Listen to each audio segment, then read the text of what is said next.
Halo, selamat pagi. Bertemu lagi dengan saya, Victoriana Tatik. Hari ini kita akan belajar etika profesi, yaitu mengenai industri jasa keuangan bank. Pengertian industri.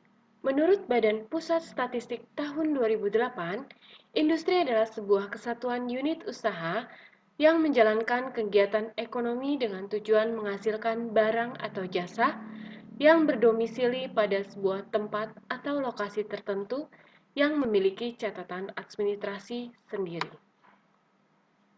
Jenis-jenis industri.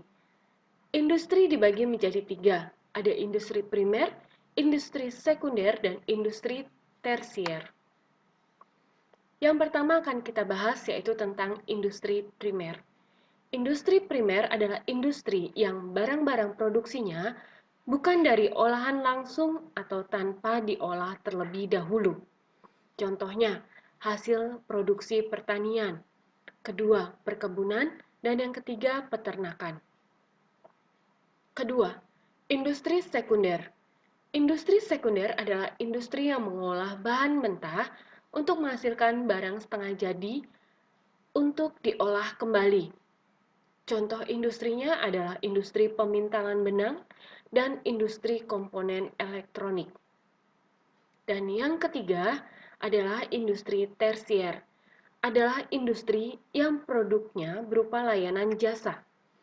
Perusahaan jasa adalah perusahaan yang bergerak dalam pelayanan jasa tertentu kepada konsumen. Contohnya, ada usaha salon, usaha bengkel, kantor notaris, dan sebagainya. Yang kedua akan kita bahas yaitu tentang lembaga keuangan perbankan.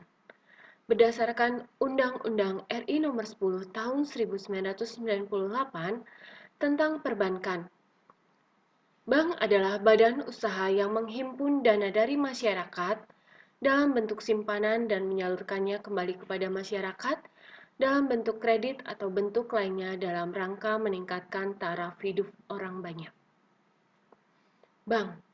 Bank adalah perusahaan yang bergerak di bidang keuangan. Artinya, seluruh aktivitas perbankan selalu berkaitan dengan bidang keuangan. Bank dibagi menjadi tiga, bank sentral, bank umum, dan bank perkreditan rakyat. Yang pertama akan kita bahas bank sentral. Bank sentral biasanya disebut juga dengan bank sirkulasi atau Bank Indonesia, yaitu sebagai bankers bank and lender of the last resort. Tujuan bank sentral adalah untuk mencapai dan memelihara kestabilan nilai rupiah. Yang kedua, bank umum, yaitu bank yang bertugas melayani seluruh jasa perbankan dan segenap lapisan masyarakat, baik perorangan maupun lembaga lainnya.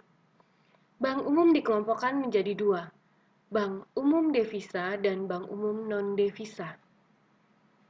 Ketiga, bank perkreditan rakyat, yaitu bank yang melayani masyarakat kecil dan pedesaan. Bank perkreditan rakyat dahulu berasal dari bank desa, lumbung desa, bank pegawai, bank lainnya yang dilebur sekarang menjadi bank perkreditan rakyat. Selanjutnya yang ketiga yaitu tentang kepemilikan lembaga perbankan. Dilihat dari akte pendirian dan penguasaan saham yang dimiliki bank yang bersangkutan, berdasarkan kepemilikannya, bank dikelompokkan menjadi tiga.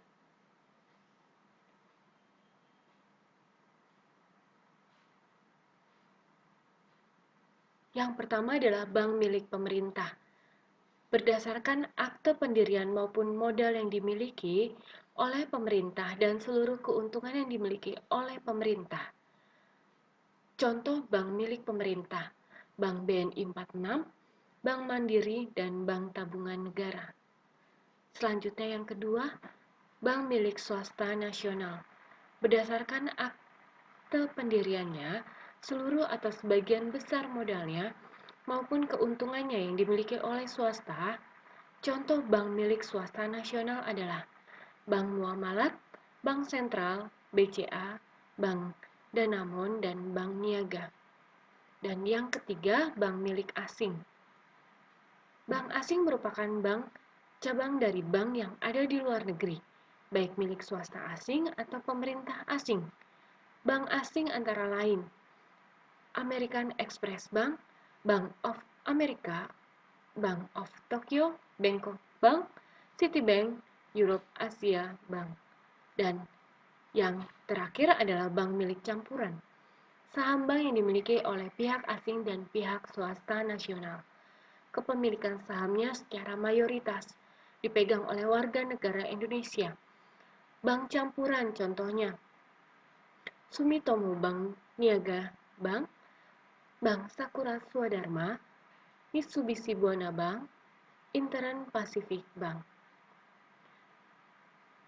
Produk-produk bank yaitu ada tabungan, giro, deposito, kredit pinjaman, dan layanan jasa atau transfer uang.